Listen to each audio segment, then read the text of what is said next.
Greetings.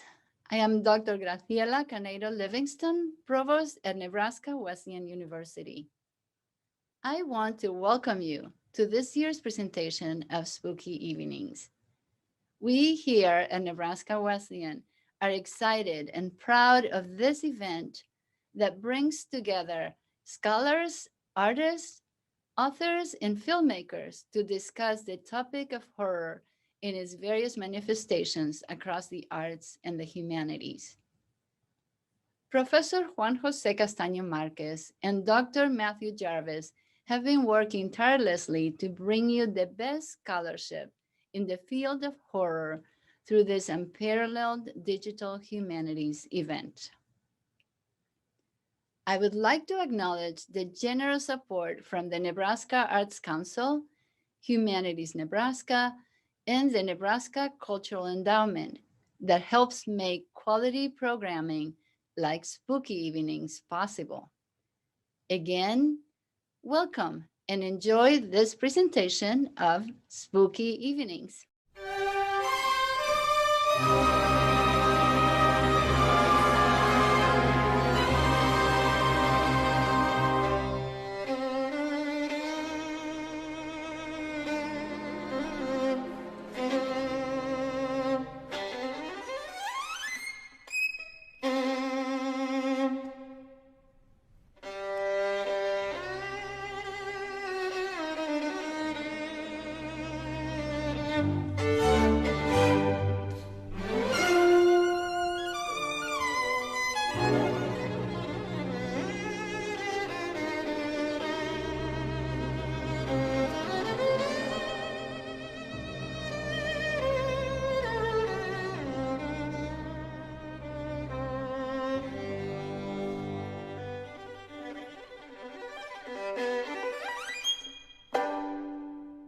Tonight on Spooky Evenings, Dr. Dragan Kujundžić of the University of Florida presents a talk entitled The Stakes Are High, Dracula-Vlad-the-Impaler, Vampire. Welcome back, ladies and gentlemen, and welcome to the return of Dr. Dragan Kujundžić. Welcome, sir. Thank you. Thank you for having me. You rise again. I rise again. Yeah, the Undead series. You are already a classic. And I'm glad I'm a bit less nervous since I broke my skin, so to speak, already at this series last year. But I know I'm coming in the wake of some illustrious names. I will mention that a bit later. So today I propose to talk about the vampire Dracula, and the title of my presentation is The Stakes Are High. So I will read a little bit, not too long, and then we can open this for discussion. I also brought a couple of clips to watch. So I'd like to revisit with you some of the unholy ground and vampire soil which we treaded the last time, that of the novel by Bram Stoker, Dracula, maybe from a different angle, or as I like to call it, such is my want, from a different fangle. The novel is written at the end of the 19th century, and it is a fertile depository, a rich vein, so to speak, of psychoanalytic, biopolitical, historical, or post-colonial discourses which come to the reader in a reverse way, in a mirror that does not give back a reflection. It is a text which begs and refuses to be read, tantalizing the reader with the terror of self-recognition or with the terror tout court. So I would like to revisit it with you and to revisit some of the stakeholders of this novel and of this tradition. So let's start with the first stakeholder of this tradition, with the film Bram Stoker's Dracula by Francis Ford Coppola. I will read over it because I'm told that this way we may avoid some problems with YouTube.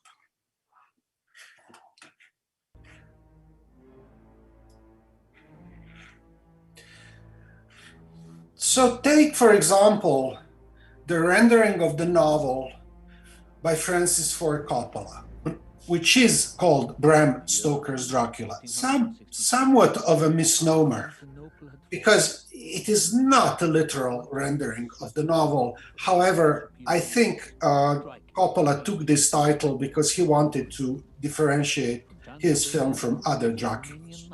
At the very beginning, as you are seeing this, we see, or you will see, the entire genealogy of vampirism, of vampire lore and vampire mythology condensed in this opening sequence.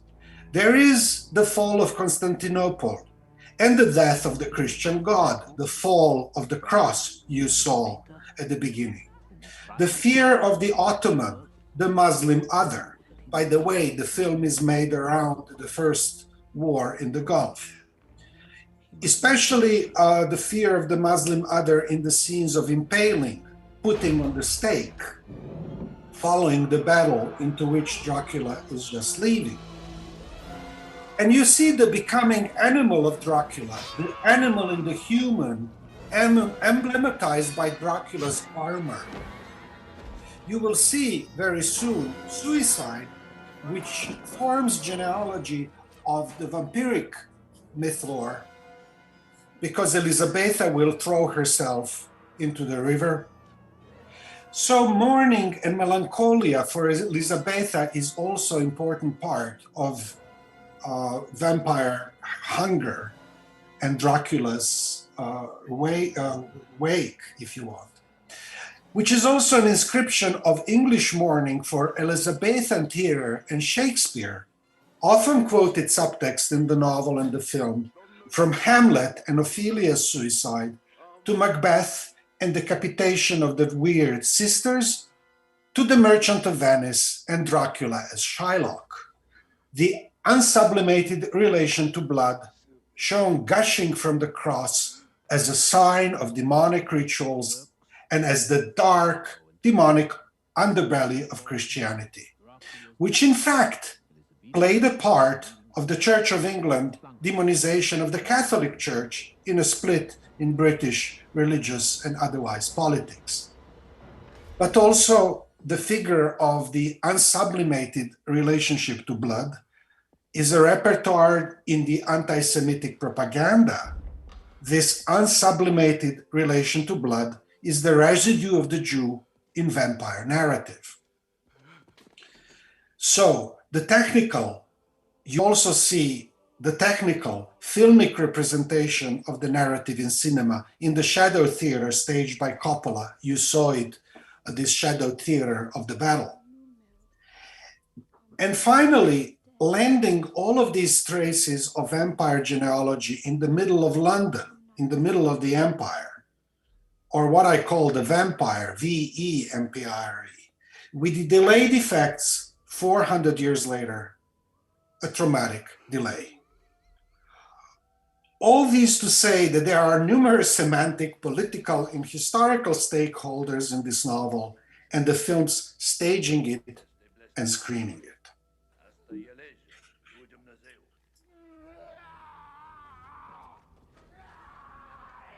The novel, Bram Stoker's Dracula, and also its screening, for example, by Coppola, condenses discourses of modernity, but also constitutes in and of itself a temporal machine out of time, an untimely temporal deferral of its valence and meanings.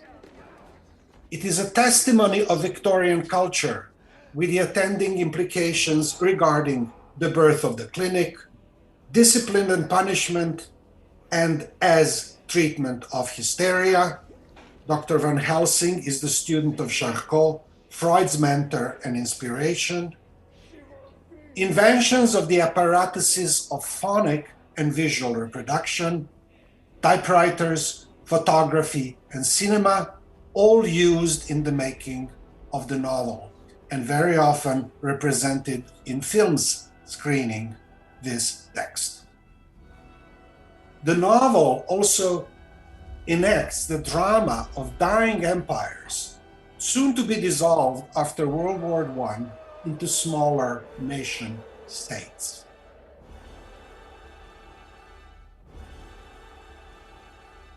I pause so that you can see this title and London 1897, and then please run it.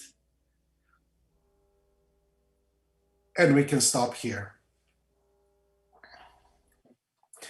The teletechnological aspects of the novel, to paraphrase slightly the words of J. Hillis Miller in his The Medium is the Maker, where he speaks about the telecommunicational devices and new telepathic technologies, are, I quote, prosthetic replacements for religion, for spiritualism, and for psychoanalysis, all three in a four-stage historical process that, of course, does not sublate the earlier stages in a definitive Aufhebung, but retains each stage throughout, as when Freud compares telepathy to talking on the phone. End of quote. The vampire narratives operates on delay time, the counter time of mourning and melancholia, on the past which refuses to die, the undead trauma of massifications of bodies in cinema and in war, the deferred account, account or decount and counting of the undead effects of modernity. Dracula is an exemplary illustration of temporality which rises in darkness with the artificial light every time the novel is being read, and technical, prosthetic, mediatic time, the medium as the maker opens it to the experience of finitude and spectrality. I quote again J. Hillis Miller, time created by the performative media, the media as makers, including makers of human time. End of quote. Dracula rising from the coffin in darkness, with the invocation in the novel of every possible technical apparatus available at the end of the 19th century and put to use in the writing of the novel, is the emblem of that techno-mediatic performance at the end of literature. If you want to understand the meaning of the death of the author, read carefully Bram Stoker's Dracula.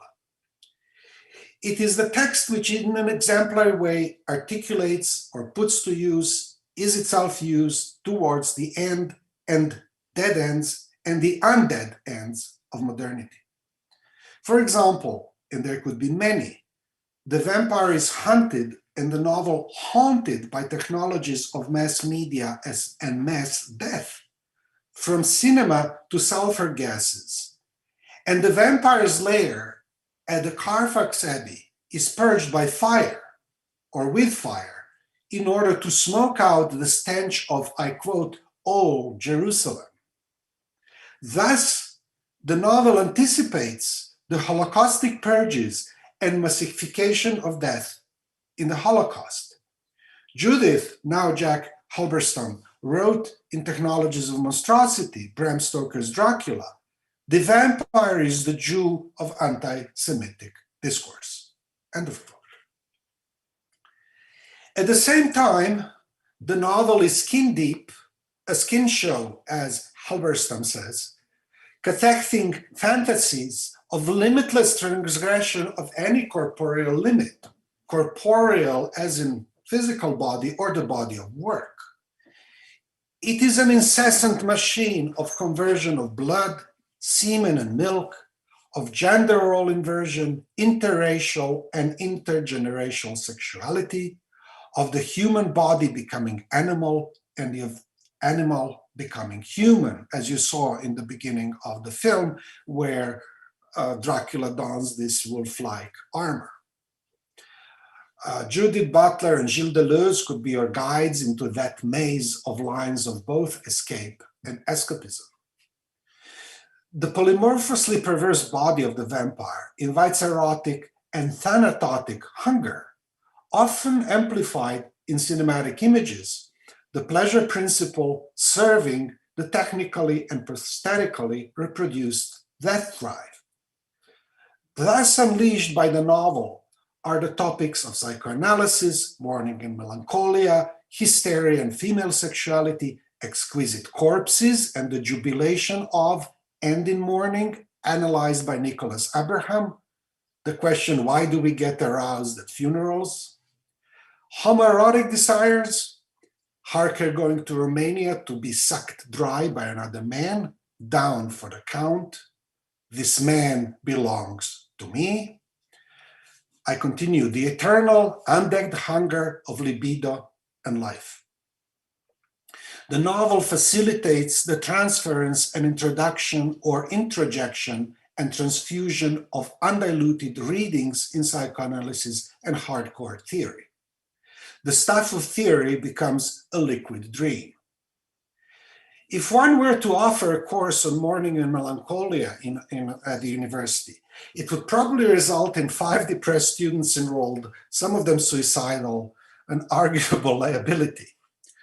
Offered through the lens of Stoker's novel and Coppola's Bram Stoker's Dracula, for example, with its many erotic reversals and perversions, copulating with the lycanthropic animal in human, sapphic attraction between Mina and Lucy, the polyamorous fantasies, Lucy's polyandric and Harker's polygamic, female orgasms misdiagnosed as illness, and male orgasm projected as castration, the Medusa's head scene of Harker's imprisonment in Coppola's film.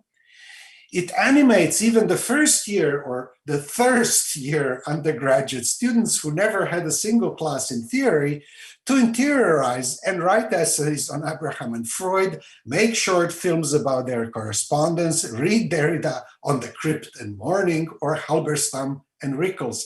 I use all of these texts in first year with first year students, and they just swallow it line, hook, and sinker, so to speak. The children of the night howl with pleasure.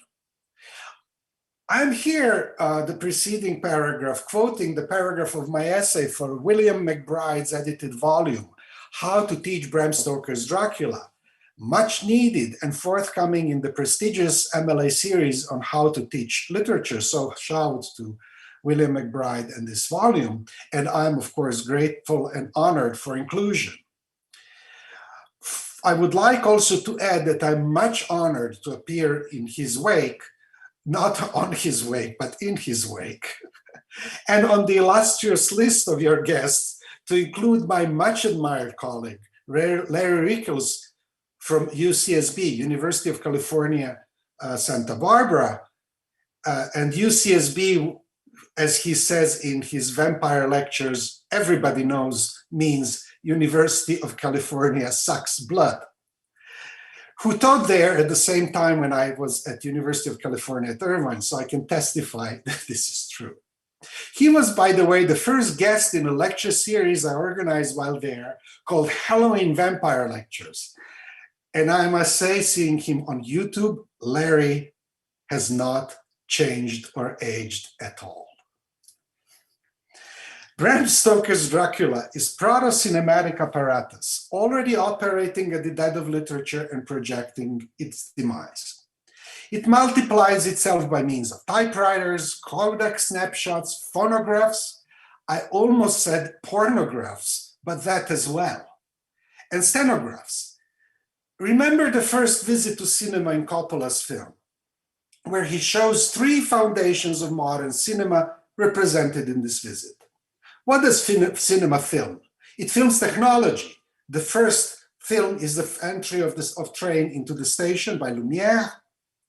Cinematic projection and medical discoveries like X-ray, so second. Technology of cinema production itself. And of course, pornography is the third foundational kind of base of cinema. The novel is in the end filed and archived in triplicate, anticipating computers and modern day technologies of archivization, the literary text vampirized by the technical reproducibility which it puts into motion. Friedrich Kittler's Dracula's legacy remains to this day an indispensable analysis in this regard. The novel is a nexus to cinema, an apparatus which mimics, anticipates, and imitates the film. Quote from Rickels's Vampire Lectures: "The vampire rises from a secret crypt in centuries-long anticipation of cinema, and the novel is the ultimate double of the film medium." End of quote. The figure of the vampire operates as a cinematic apparatus, its skin burned by light, just like film is. The pellicule, the skin of the filmic substrate, is written on by light, leaving ashen, burned traces, which are then stabilized in chemicals, fixed in all senses of the word, including cutting by scissors or the stake and sword, and then projected on the screen, rising when the light goes out. Thus, this allows us a reflection on the cinematic as vampiric and the larger interrogation of modernism and its aftermath, qua Benjamin on technical reproducibility, André Bazin on the mummification of skin qua the origin of photography, Lyotard on a-cinema,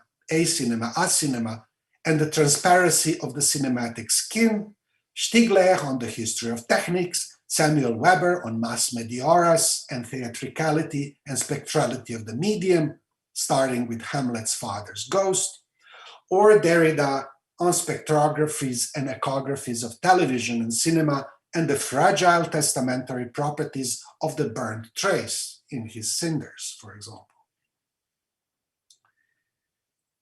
The where of Dracula, its geopolitics, constitutes another aspect of the novel which provides a fertile territory of exploration with which I would like to now enter the conclusion of my presentation.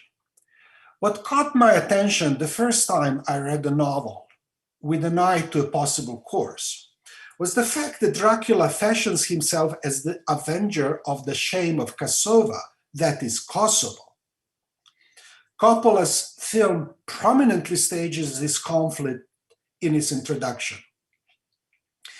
At the time, I knew very little about Victorian London, but I certainly knew a lot about the Battle of Kosovo, which took place in 1389, the conflict between the Ottoman Muslim and Serbian Christian forces, that clash of civilization, if there was ever one, and its cultural implications, especially for the South Slavic literatures and cultures in which I had been raised. Yes, you heard it right. This is the accent from South Europe, the land of the first vampire, Plugojević, who was a Serb. We are now crossing the Danube at Budapest, leaving the West and entering the East, quote from the novel, into the traditions of Turkish rule. I was reading this novel in the US at the time of the war in Yugoslavia, provoked by another avenger of Kosovo, Slobodan Milošević, the butcher of the Balkans, often drawn in caricatures in the US as a vampire, for example, by David Levine in the New York Review of Books. Milošević was in turn being punished by the Crew of Light, aka NATO, led by the US, bombing Serbia with technical superiority from afar and reenacting the scenario of Dracula. That Slobodan Milošević died in the hands of Dutch doctors, the modern-day Van Helsings, just shows the incredible valence of the novel and its ability to serve as an interpretive tool for subsequent history, actual or literary. A novel written in 2013 by James Lyon, Kiss of the Butterfly, tells a story set at the time of the recent war in Yugoslavia, which was, as you know, a mini empire of the South Slavs come to self-destruction in that war, in which a vampire is awakened from the Petrovaradin fortress built by the Austro-Hungarian Empire. And today the city is called Novi Sad, which is my hometown. So Dracula wakes up in this fortress and goes to wreak genocide in Srebrenica in that novel. Geopolitics is the bloodline of Dracula, arguably its main artery. Dracula stages the end of the empire through the figure of the vampire, who forms the underbelly, the beneath of the skin of imperial decay. The empire may be the Ottoman one, invoked by the putting on the stake, as the myth lore has it, borrowed by the historical Dracula from the Ottomans and applied against his own Christian folk, thus the name Vlad the Impaler. This, by the way, is an oft-repeated trope to describe the Ottoman other, justly or not. A lengthy scene in The Bridge on the Drina, published in 1945 by the Yugoslav Nobel laureate Ivo Andrić in 1962, the Nobel, describes the impaling of the Christian peasant Radoslav by the Ottoman forces in Bosnia, led by Mehmed Pasha Sokolović, in the 16th century as a punishment for interfering with their construction of the bridge on the river Drina at Visegrad. And it is the Austro-Hungarian Holy Roman Empire which gave the historical Dracula his knighthood title of the Dragan, again, against which then he turned. So he was given his title Dracula of the Dragan for the services to the Christian world, for defending Christian Europe against the Ottoman other. So the novel may be staging also the ends of the British Empire, as explicitly narrated by the novel. And of course, now with Brexit, the kind of imminence and eminence of this novel is again relevant with Brexit. Writing these pages, on the other hand, after January of 2021, we could also invoke the autoimmunitary implosion in the Congress of the US Empire with its attending vampire narrative more in the conclusion, when I make my final biting remarks. The novel lends itself to a discussion of history, geopolitics, and empire, and may serve both as their lure and their interpretation. Naturally, first and foremost, it is a novel about the British Empire at the end of an era when the sovereign never set on it to its twilight and life after dark. Dracula, both the novel and the vampire, has a timeless capacity to operate at the undead ends of the empire, an effect on the novel which I call the vampire. I actually started a UF program in London based on this novel. And I'm taking students again in the summer of 2022. The program, so I would like to tell you how the novel can be used in your everyday teaching. The program UF in London, in which I teach Empire and Vampire London, turned out to be extremely successful. In addition to courses and film screenings in a classroom setting, and regular student presentation, the lectures on location, included the discussion and my lectures on Victorian sexuality, for example, in the Sex and Sexuality in the 19th Century section of the Victoria and Albert Museum, as well as in the Victorian Fashion Wing. Marxism, capitalism, and vampirism were discussed on Marx's grave in the Highgate Cemetery.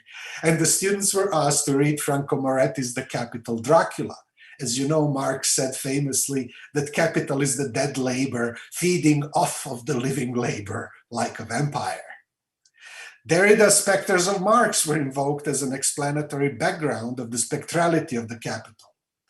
We go to Freud's museum in Hampstead, where I taught on Freud's Mourning and Melancholia, the Medusa's Head, and beyond pleasure principle. As Freud says, the pleasure principle serves the death drive, just like Dracula. The students went through the guided exhibits and attended the screenings of the rare footage of Sigmund Freud made on the spot in Mayersfield Gardens shortly before his death.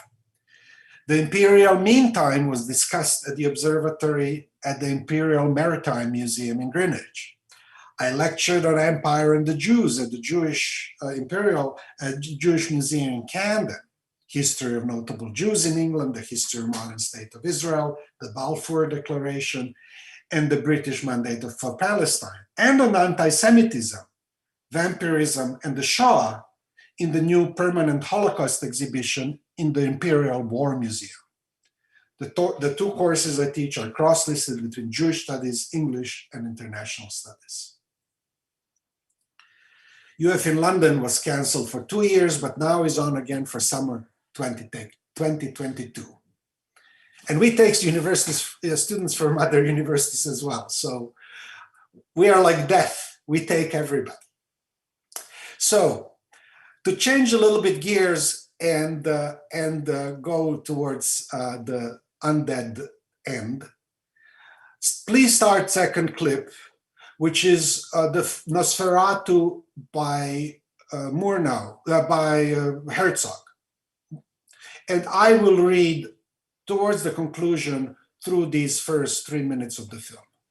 Which of the two, Dragan? The beginning of the film. Okay. The very beginning, 0 to 3 minutes. The bat.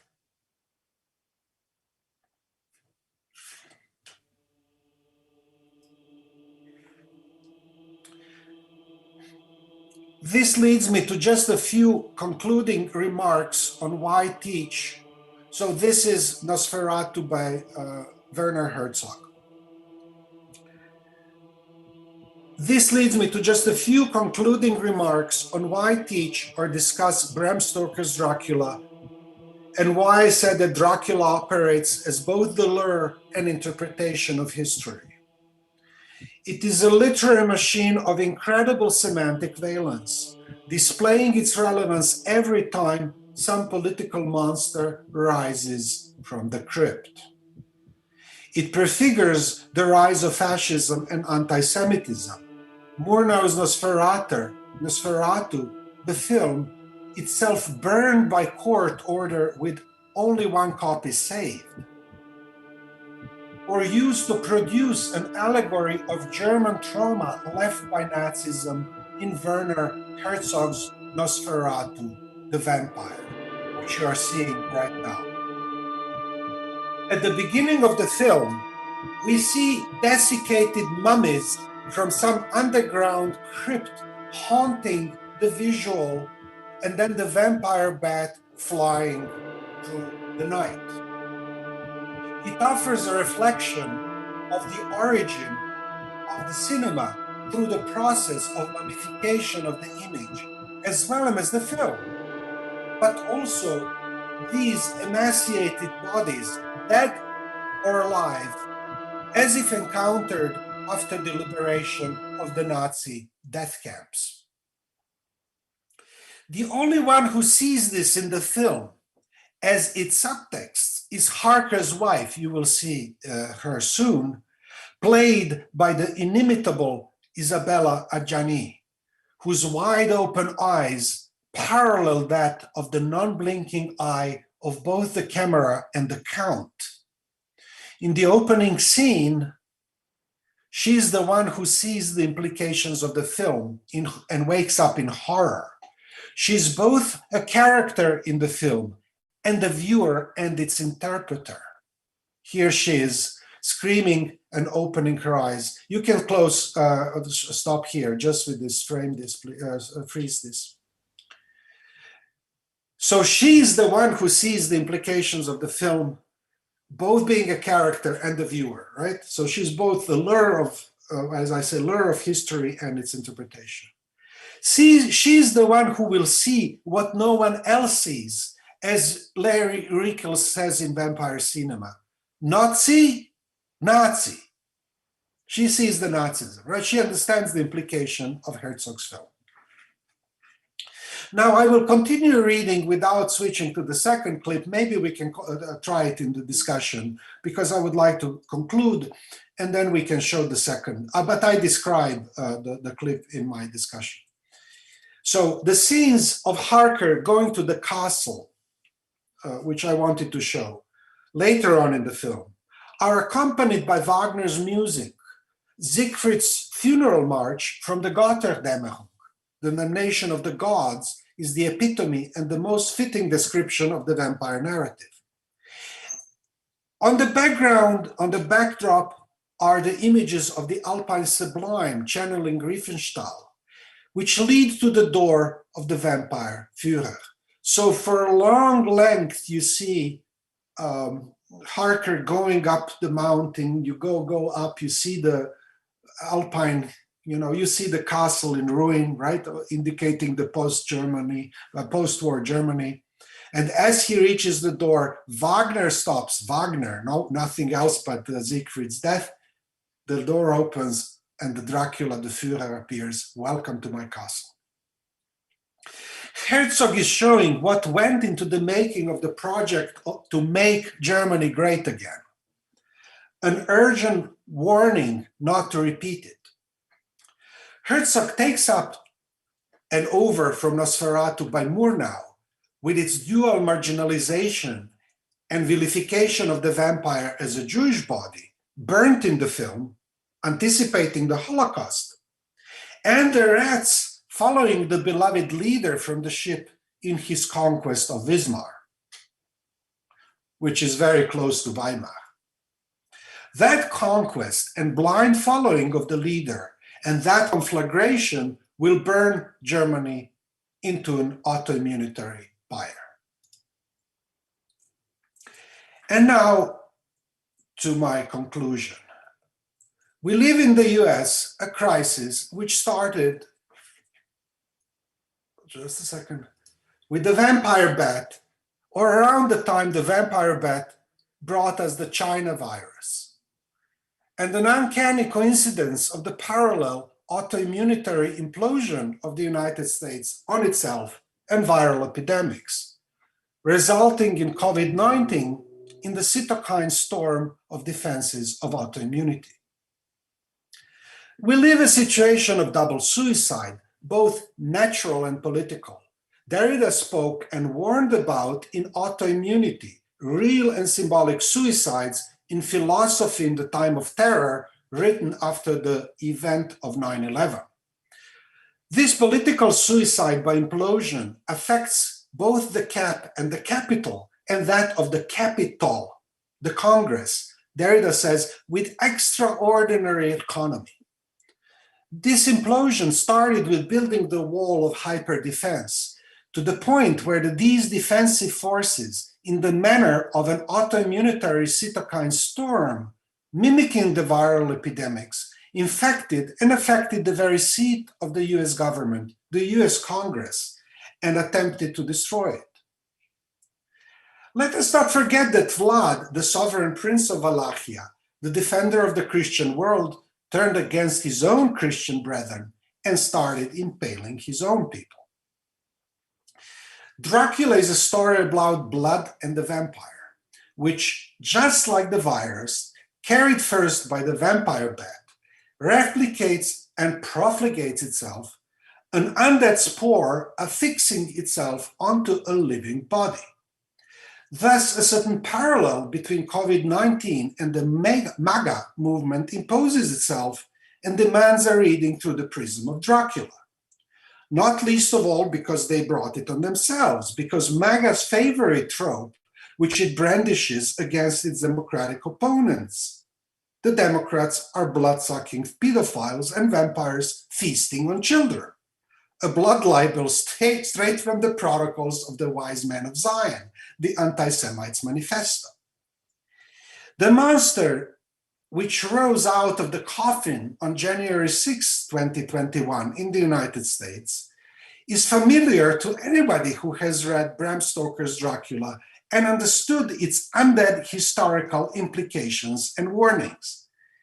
Bram Stoker's Dracula needs to be read and reread today and taught to American students more than ever, maybe forever. The stakes are high. Thank you.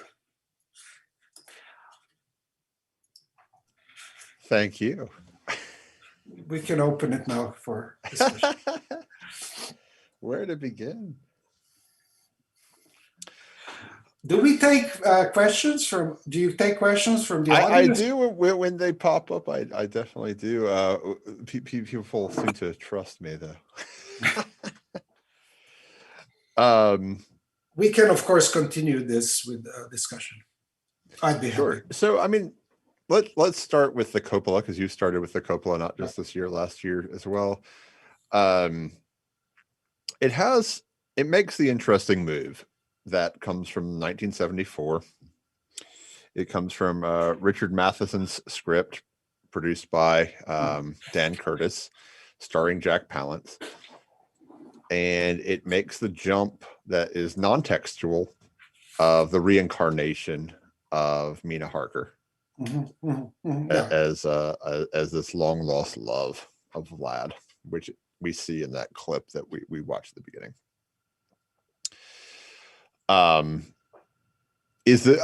Larry buys into this thesis to some degree, right? I'm curious if you do as well, and if that is what you buy into to make a lot of the logical leaps that are necessary in Dracula. What did Larry think? In what sense does he buy that this is plausible? Well, because Whitby makes no sense otherwise. There is no logical reason for a quarter of the book. No, I agree that this is a simply interpolation, kind of invention or staging of something that is not in the novel. That is why it's a misnomer. Bram Stoker's Dracula is used just for copyright purposes, or to distinguish it from other Draculas. It is not a rendering of the novel. Much closer in spirit are Nosferatu 1 and 2. Even though they themselves take liberties and so on. Screening has this dual implication in English. You screen something, you reveal something, you put it on the screen, and you screen, you hide. And films, just like any translation, operates on displacements, right? You displace a meaning somewhere else. And it may be wrong in terms of literal meaning, but it has effects which are actually more closer to the truth.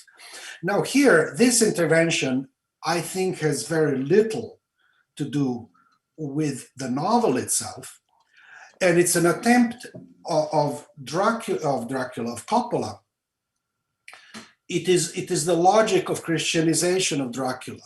That is, Dracula has to be plugged back from this unsublimated veneration of blood into some kind of that causes his melancholia, right? This eternal hunger opened up by this unsaturated loss, which feeds the hunger. He's hungry because he's melancholy, right? The loss of the other became himself, and that requires filling with blood, just like other traumas require filling with alcohol or drugs, food. He fills himself. He feels this void felt by the suicide of Elisabetta by substituting, displacing it endlessly, right? So in order to stop that, Dracula has to start mourning again, right? To use Freudian kind of analysis.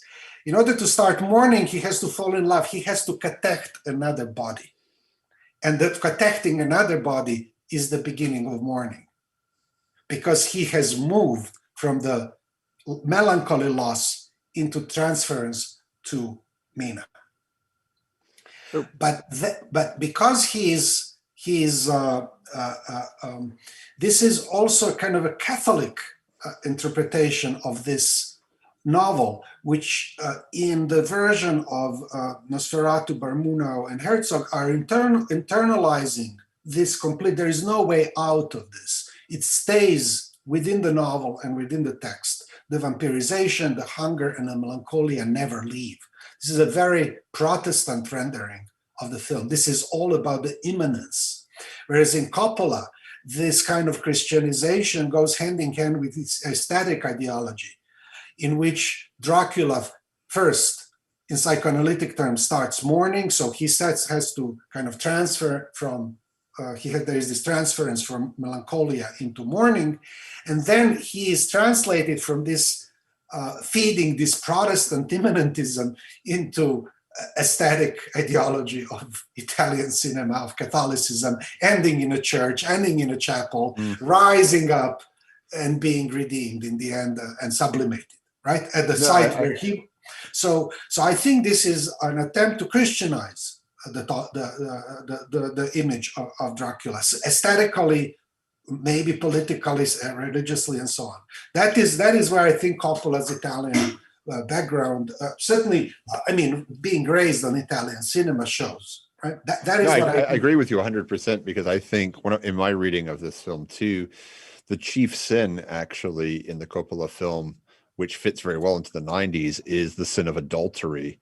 And actually what you find is once Dracula commits adultery, so after Mina marries Jonathan Harker, he changes in relationship to like crucifixes and things. Even he can set the crucifix on fire after committing adultery, which he couldn't do before. Well, in order to set the crucifix on fire, he has to become a Christian. In order to blaspheme, you have to be within, in a sense, and then transcend this and get over it. It is an attempt, to work through this trauma, which is otherwise unbearable, which is the origin of technology. Sam Weber wrote these beautiful pages about Benjamin, is precisely this sense of mourning. And why does Benjamin analyze the mourning play in German Baroque mourning play, which nobody watches, but he thinks that is the paradigm of media, because that is the moment where this kind of Christian loss, right, becomes so interiorized, and all that is and has nowhere to go in transcendence. Right, so it goes into media, and media forever feeds on this immanent transcendence, so to speak, of the Christian loss, which is the foundational paradigm for this kind of spectrality of media. And that's why the origin of media, modern media, starts, as I mentioned, on the stages of Hamlet. Hamlet's father, right, the ghost, is the first kind of cinematic projection in modern literature. In the play, where the main character comes from, he is a student in Württemberg.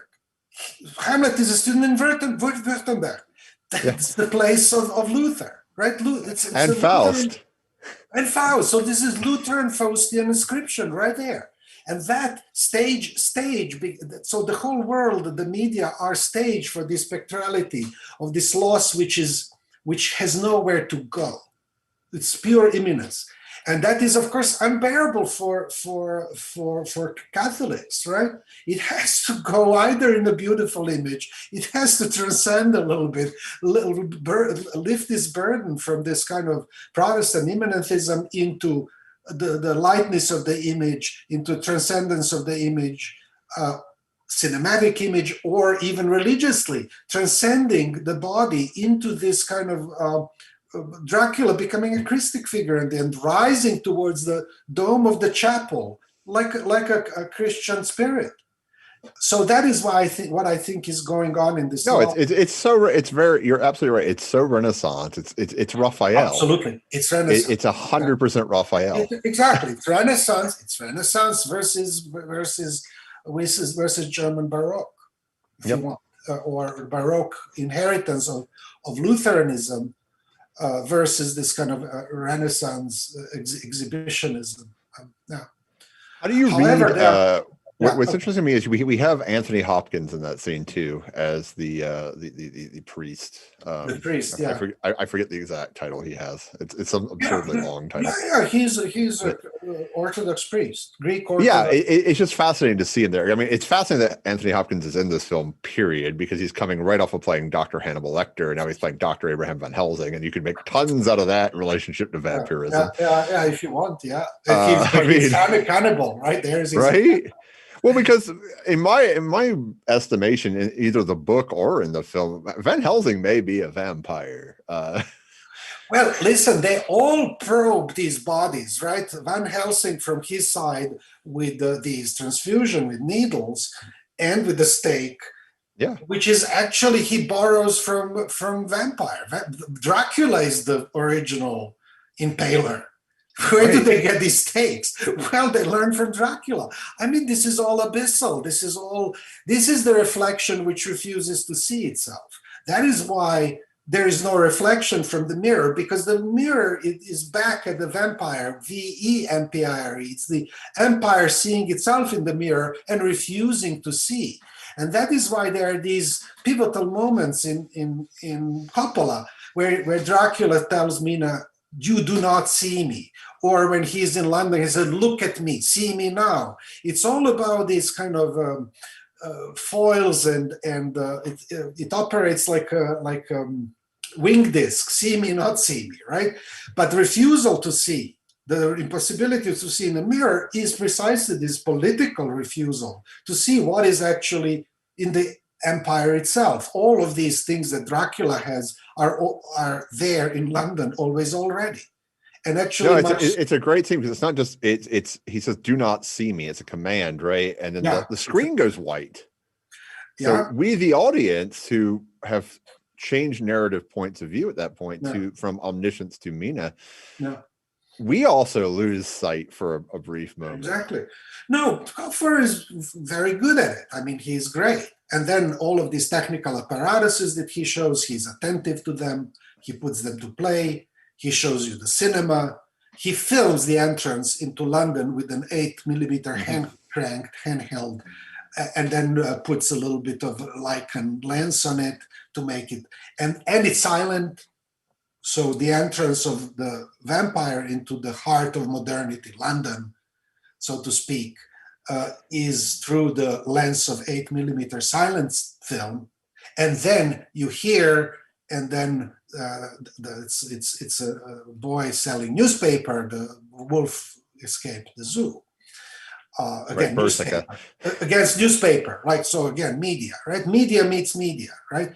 So vampire is the kind of it's the shadow, it's a ghost, it's a specter of the mediatic, and vice versa, which Coppola films, shows. He shows X-rays, he shows phonograph, all of these technical apparatuses. And the Kodak camera makes the first appearance in the novel by name. It's used as Kodak. Harker says it to Dracula that he had taken pictures with his Kodak. Yeah, it's mentioned, right, by name. So it's a kind of product placement. For me, what is interesting about vampire narratives and cinema, emblematized by this film, is that I think that vampires and cinema go hand in hand. That's my thesis, that it's the origin of cinema owes a lot to vampires and vampires to cinema. Larry Rickles wrote about it, but he doesn't talk about one thing which is of interest to me, that cinema itself is an apparatus it's an engine of with the internal combustion. So it is an engine which operates on fire, on burning, right? Burning of the film. And it has epocally an end. It ends when you stop using the film camera, which has happened. Kodak disappeared. Kodak factory declared bankruptcy. Cinemascope camera is produced, last one. There is the last one, like the last vampire in the world. And the engines of internal combustion are disappearing. We are turning to electric cars. So this is actually an epoch which is captured by the vampire and captures the vampire, of which we may be seeing the last of in that sense. It will certainly not have that relevance as it had when the filming had that operated on the premises that are analogous to the rising and destruction of the vampire. It's internal combustion. Right. We have an audience question for you. Thank you. Drawing on references in your conclusion to the QAnon Pizzagate conspiracy theories and the blood libel, can you share your thoughts on the figure of Hillary Clinton as vampire? I don't know about Hillary as vampire. Was she also depicted as such? I mean, in my research, I show the confluence of the use of bitch and witch as being how we. Yeah. Oh well, there is a Lady Macbeth also. There was these references to her as kind of washing hands and like. Well, that's a vilification of Hillary Clinton, but I don't see her particularly as a vampire figure. I vote the MAGA and all of this only because they level this accusation against their political opponents, which I think comes to haunt them in a reverse way, right? That the discourse, as Foucault famously said, is what comes back at you in the reverse way. That's the discourse. It comes back at you. And I think it hits them straight into the face. I don't think that anything that Hillary Clinton herself did politically, however may be disagreeable, could remotely be analogous to this autoimmunitary destruction that we are witnessing every day, including to this kind of autoimmunitary destruction of COVID, refusal to heal oneself as a political opposition. People die in thousands who are Republicans because they don't want to wear masks or get vaccinated. So this is the autoimmunitary politics, which is inscribed literally on the body of on the body politic. I don't see anything Hillary Clinton does to warrant this kind of analysis. She was a Secretary of State. She, presided over bombing of Bosnia and Belgrade, or was in power then, or close to her husband, or so. Politicians, yes, they're all little vampires, but they're vampires and then they're vampires. They're not all the same. They're little ones and a bit larger ones. I just want to say the process itself is vampiric, right? It's an autoimmunitary process which can be analyzed by applying the image of the vampire, right? The logic of vampirism on it. In that sense, I see very little in Hillary Clinton. I see a lot in certain emanations of the current politics in the United States related to this autoimmunitary attack on itself, on its own self, on its own capital. We start by building the wall and we end up storming the Capitol, right? Make that just like a jump cut. I made my point. I want to return to something textual because there are some mysteries I want to solve. And you said you wanted something more about the questions you didn't get answers to. Yeah, I mean, I've got some mysteries I want to solve in the original novel. Let's do it. I want to talk first about. I want to hang up on Van Helsing for a minute because nobody ever hangs up long enough, I feel like. Well, he's the student of Charcot. So he claims he's a student of Charcot. He's a psychoanalyst par excellence, right? At the same time, he's like Freud. Except he's not very good at psychoanalysis, even self-analysis. I think. Well, it's because he has too many degrees, right? What's funny about him, first of all, is that the only degree he is missing is the one that would be useful to him, which would be Doctor of Divinity. Yeah. But he has like alphabet soup after his name. Was he a lawyer and a doctor and a surveyor? Any doctors that chase you with a stake are, this looks like the medical general doctor of the state of Florida, current one, who tells everybody not to wear masks and not to vaccinate. So that's the equivalent of he's running after us with a stake. I'm just curious. So the first thing that is weird to me is that Jack Seward is supposed to be Van Helsing's in the novel. It's supposed to be his best and brightest student ever. But Seward is an incompetent throughout, and also like the worst sort of Freudian, because everything is like a product of hysteria. No. Well, I have nothing to say to this. And he shoots himself, right? Yeah. He's vampirized by drugs. He's shooting morphine. Everybody has something circulating in their veins. That's why they show that in the movie too, right? Like when he goes to treat Lucy in the Coppola, right? The first thing he does within 30 seconds is to inject her with morphine. Yeah. But they're Talk all about Dr. Feelgood in they're Florida. all incompetent doctors. When Van Helsing enters the room and sees this beautiful woman, and I mean, this is staged by Coppola in lavish, eroticized way, red hair. I mean, Oh yeah. In this kind of orgasm, she just encountered the counter and she's heaving and so on and having these spasms. And he says, "Oh, she is just a child." Right. He just saw a woman in the bliss of encountering the vampire. They don't even know they're in the basic kind of ages. Forget about stages of psychoanalytic stages. He doesn't recognize the age of his patient.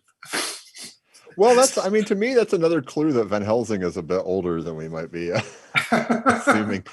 Yeah. But I mean, it's interesting. So Seward, in the book, we get Seward's voice a lot. Because he speaks, but because he has to speak to these the phonograph, which are these, But we get him a lot, and because I'm teaching a Dracula class right now, my students are just hung up on how incompetent he is. But then you just get. But don't get too drawn to identifying with them as real people. I know, right? Well, because Klinger does this, right? He just takes it as like these are the papers. It is fascinating to see that this is Van Helsing's best student. He does save Van Helsing's life, right, by vampirically draining him of some sort of toxin from his body. So make of that what you want. But then you also get the weird homoerotics of Van Helsing's reaction to Arthur as well.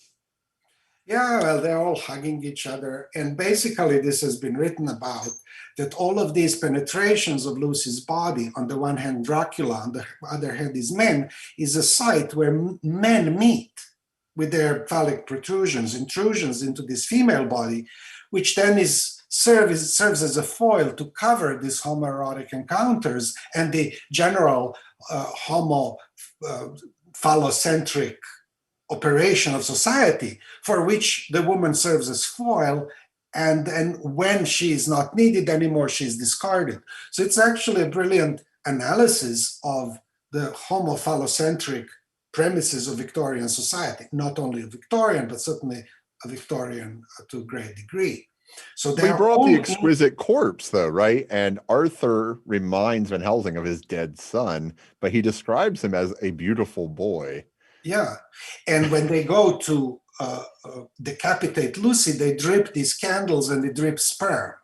Right. Now it's sperm oil made from sperm whale, but that meant sperm in the late 19th century as well. This is not a coincidence. So these men are dripping sperm at what? At the possibility of killing this woman, right? They will witness her second orgasm when she starts writing in the coffin.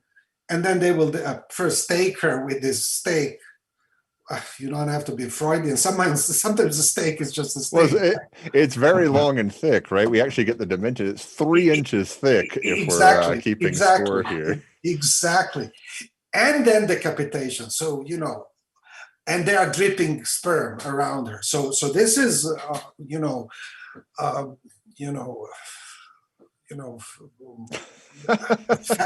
festival of annihilation of the woman in the midst of this kind of homoerotic bond, right, which is then sealed by this elimination of the woman. By the way, I wanted to say about Van Helsing in Coppola, he starts in this lecture hall, just like in the Rembrandt's The Anatomy lesson of Dr. Van Tulp. Yep. So Coppola also, as you say, it's Renaissance. He constantly draws, visual attention to other images. That's an aside. Well, he's also allowing himself to be penetrated in front of his male students by the bat. By the bat, exactly. He's drawn blood. It has blood drawn out. But it's a small prick in this case. Small prick. Okay. You got so many puns, and I had to get one myself. You're on camera. You said it, not I. We've said much worse on this show. I'm sure. Well, because then also immediately after the staking of Lucy, he stakes the roast right in front of the impotent Jonathan. self-described, right? Carnal logocentrism, yeah, and drinks red wine. Yeah. And the killing of Lucy is parallel cut with the vampirization. So vampirization of Lucy is parallel cut with the wedding. So when they kiss through the veil, yeah. So you have this kind of blood, and they sip wine and so on. This is that's clearly too the wedding night, right? Because it concludes with them kissing, but it's clearly this lead into the idea of like Mina Harker losing her virginity to Jonathan. Exactly. Harker. Yeah. Although I think given how Jonathan is pale and weak, there is no. He goes gray early in the Coppola. There is no. Yeah. There is no going back to the farm after you see in Paris. After she has had her dalliance with Dracula. I don't know how much fun she will have in the rest of her life. Well, she says that too. They return to London, and she says she keeps thinking of her sweet prince, and then he sees him. Well, yeah. Well, which is funny too, because I mean, in the original course, she sees him because he's looking at another woman in the book, right? He's looking at this young girl who's in a cartwheel bonnet, I think is what it's described, and it's really clear he just goes off after her because this relationship doesn't exist in the book, but. Jonathan, very like Frankenstein, like Victor von Frankenstein, he faints. Yeah. So you got this effeminacy to Jonathan, which is also replicated when the other men meet Jonathan, because they read his diary before they meet him, and they're expecting a much more like Arnold Schwarzenegger kind of guy swooping down off of balconies and things. And they meet like this, stodgy Victorian lawyer, and like, who's this guy? But everybody's so impressed with Mina because Mina's the one you should be impressed by. Yeah. So is that the secret that you are trying to unearth, so to speak? There are so many. I mean, the other one, the book I want to be written is a small detail that nobody ever talks about. I want it to be called, a good pun here for you, Dracula's beard. Because when Dracula goes to pick Harker up, he has a full beard, right? At the Borgo Pass. Yeah. And it's like, what happens to this beard? Where does it go? Well, okay, he is polymorphously. I like to think he has, because we had Kevin Wetmore on, and he talked about like the theatricality of Dracula as like a stage performance. I like to think of Dracula as like a table and all these little stage effects and like a fake beard that he puts on. So, but there's a lot to unpack in that as a pun too, I feel like. Yeah. Because I mean, the other thing too that we don't get forever in the novel, right, is how do you make a vampire? We don't find that out. I think it's chapter 21 when we finally find out, which there's only 27, 28 chapters in Dracula. We don't know forever. Like we all through Lucy's suffering in the novel, we don't know how you actually make a vampire. We know she becomes one, but we don't know, and we just assume things. But I mean, it also, like, if it was just being bitten, right, you'd have a bunch of sailors running around as vampires from the Demeter. No, you have to exchange blood. Yeah, exactly. But we don't find that out forever. It has to exchange. So we don't know who made Dracula initially. And of course, it poses a problem for Coppola because he doesn't show Dracula being bitten. One of the origins in the myth lore is that the suicide is vampiric. Why? Suicides are not buried in sanctified grounds, so they wander around, right? The spirit wanders around because they are not properly mourned. That unmourning is part of the suicide who is not buried properly. So your joke too about college students, right? He learns it at school, right? He goes to like the alchemist school. Yeah. So that is the element, and so you don't have suicide. There's no indication that Dracula committed suicide, but in his earthly life, so to speak. Sure. But in Coppola, you have that by displacement. Mina commits suicide, and she commits suicide totally like Ophelia in Hamlet, right? Oh, absolutely. So pre-Raphaelite. Yeah. However, she's a suicide, and her not being allowed to be buried properly, este blasphemata, as our priest says, she is blasphemed, right? She cannot be buried. By contiguity, kind of rubs off of him, and in this kind of rupture, he, the defender of Christianity, starts blaspheming, pierces the cross, and then the blood starts gushing out in this unsublimated way, right? He becomes the literal drinker of blood, right? He is an uneducated, unsublimated Christian. Christians understand, even if it's a wafer which is literally turns into body, and if it's wine literally turning into blood of Christ in the body, still you are consuming the mediated medium. So you're taking a wafer and wine. Dracula takes blood literally, right? Now, that I mentioned is an intra kind of Catholic Church of England polemics and vilification of the Irish other within London, who are Catholics, right? And Church of England is on the side of...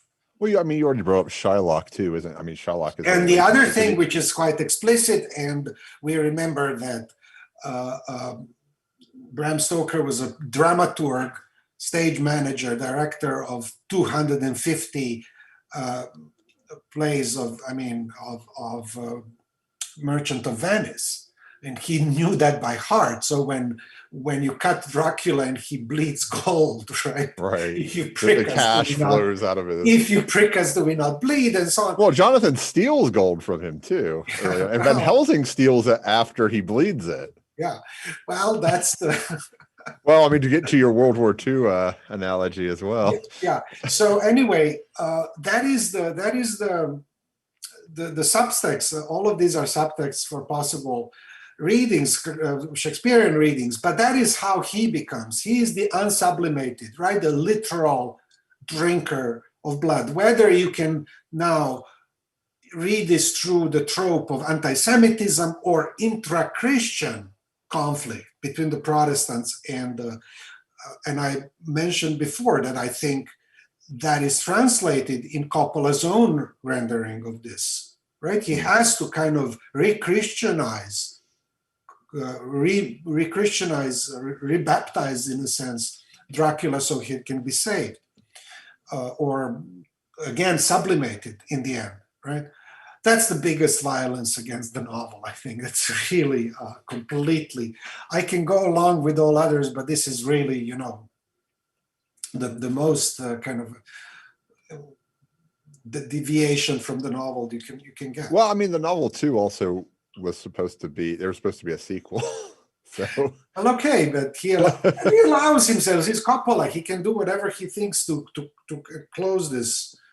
To some kind of, to bring it to some kind of conclusion. Yeah. Just them visiting after a year, as they all go to this tourist visit, you know, they visit the ruins of history at the end. That's fantastic. That actually is a great filmic ending, but it's not as spectacular as Rising and the you know, dome of a church. Oh yeah. Who can well, the book. That? I mean, right? We get the weird epilogue where the son of Mina and Jonathan is like. Got every of the guys' names, and it's weird. Well, he's Quincy, so he's 5 fathers, right? Right. But my take is he's also a queen, right? Okay. He is also, you know, this multi-gendered boy, right? He's a queen, quite appropriately. Okay. You know, that's also a kind of an offspring of that multiple penetrations between Dracula and all these men. Gives birth to a queen, to a transgender boy, right? It cannot be a straight boy, you know, because of this mésalliance that takes place around him, you know? So that's his Quincy. That's my little kind of... I would have to ask Jack Halberstam what he thinks about it, because he writes about this transgender issues. Let me ask you too, another scene that doesn't get much attention from the book is when Mina has the funeral staged over her. It's in the train, or where is that? No, it's before they go. Okay. She's been bitten, raped. Yeah. I mean, well, all of these women have to be buried, right? Mina has to be, in order to survive, she also has to be buried. They're all always already buried. Women are disposable material for this phallocentric machine to be put in place and hidden, right? So it's all hidden.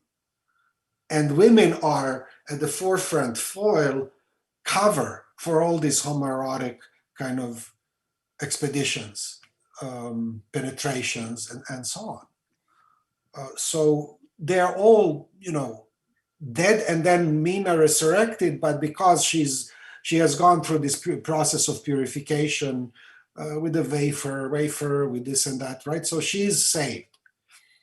And and that's how they know, right? Because the scar on her forehead vanishes, which proves the thesis that Van Helsing puts forward earlier with the Bloofer lady, that killing Lucy in the daylight will remove the bite marks from the children. I cannot, I'm teaching this forever. I cannot follow all of this.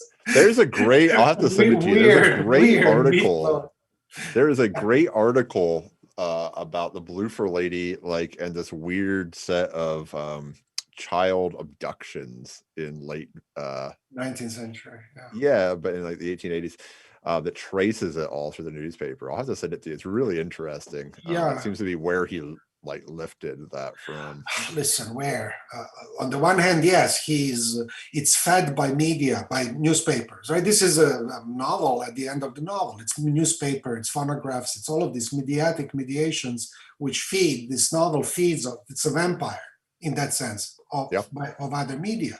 So yes, he gets a lot of these things. On the other hand, it has great anticipatory capacity. It has a great kind of valence with what it does, and a capacity to attach itself to more profound topics, to listen to the heartbeat, so to speak, or a pulse, so to speak, of history, which is at the end of the 19th century, anticipating all this massification of representation, massification of death, burning, media operating as burning, as I said, cinema, and so it has great capacity. It's a proto-cinematic and proto-mediatic machine, this novel.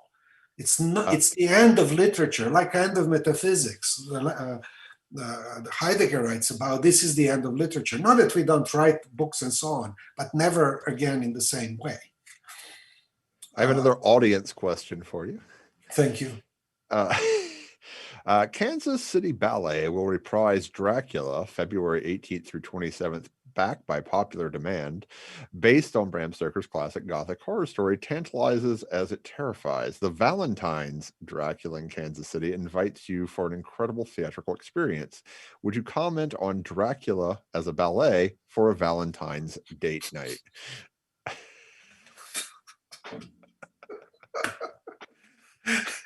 We get all kinds. You tell me.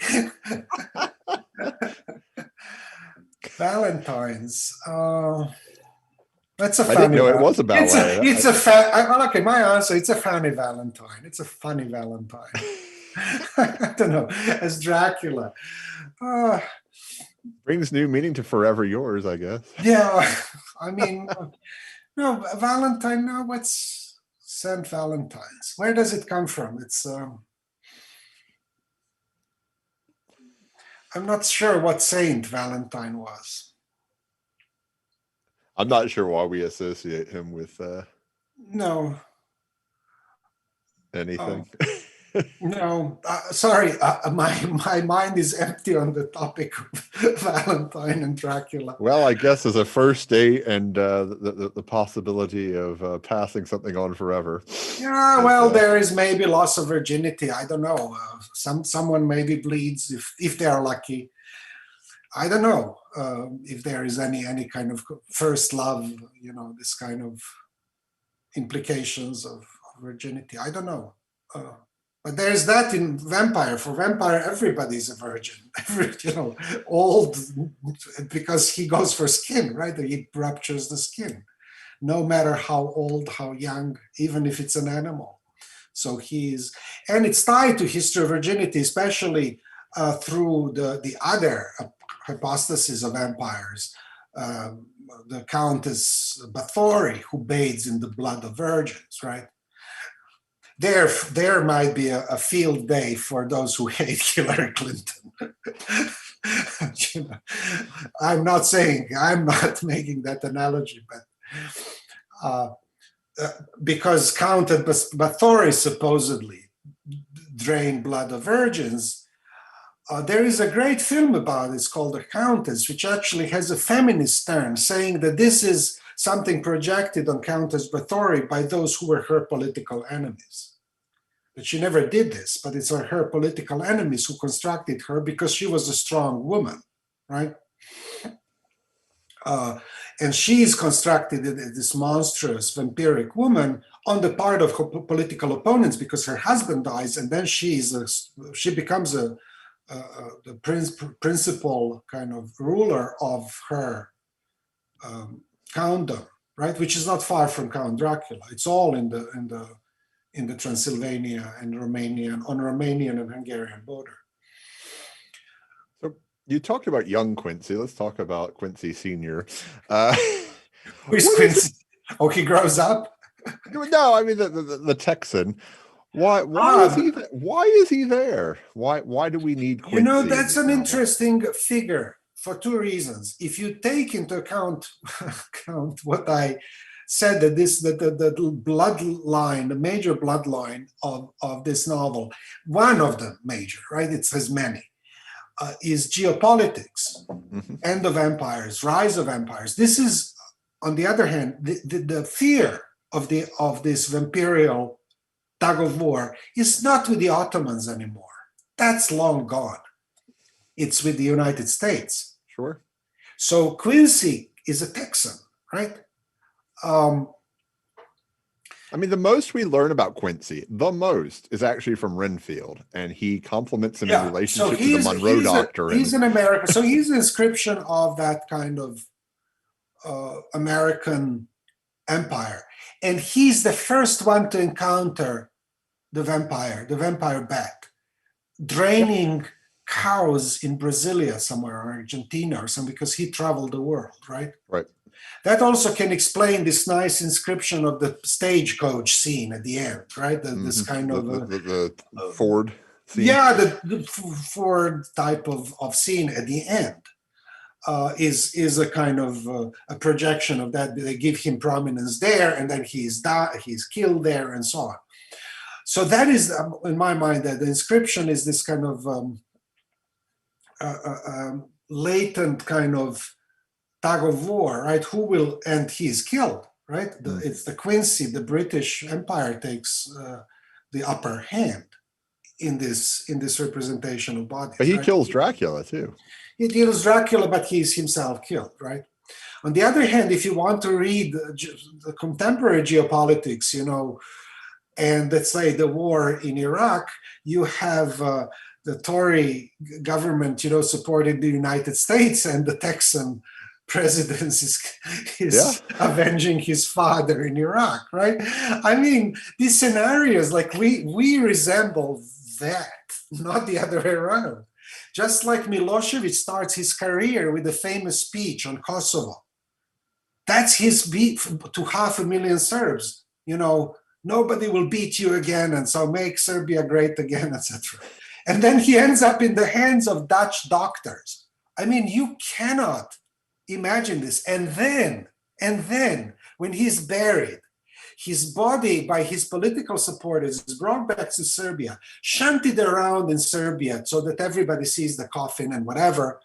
And then he's late for the funeral. So the patriarch of the church refuses to officiate because he cannot officiate on the funeral after dark. So he's buried in the background of his former house somewhere in Kruševac, where he's from, after dark. And being buried after dark is the first symptom of, next step is becoming a vampire. And and there is a photograph, look it up. Washington Post reproduced it, where someone after a year came with a stake and faked the impaling of the vampire Milosevic. You cannot imagine. This is all taking place within the narrative of Bram Stoker's Dracula, the Kosovo battle. And he's the avenger of Kosovo, right? In the novel, and Milosevic. He's kicked, he's hunted by these Texans and by these Brits, right? Ends up in Van Helsing's hands and becomes a vampire in the end. I mean, I didn't invent this. This is like...